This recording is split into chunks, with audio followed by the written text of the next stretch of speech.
মালায় ঠান্ডা মালায়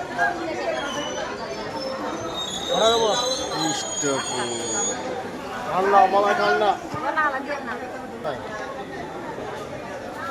ঠান্ডা মালায় পেপসি মালায় ঠান্ডা পেপসি ঠান্ডা। ডাক্তারের বাড়ি এসেছি তাই বসে আছি স্টেশনে, বহরমপুর স্টেশন।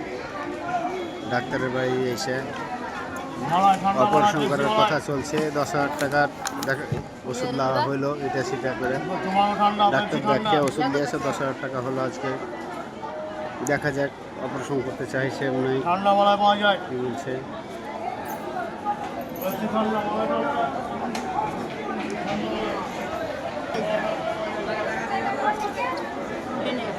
ট্রেনে ঝগড়া লেগেছে, লাগুক ট্রেনে ঝগড়া, ট্রেনে ঝগড়া লাগতেই পারে।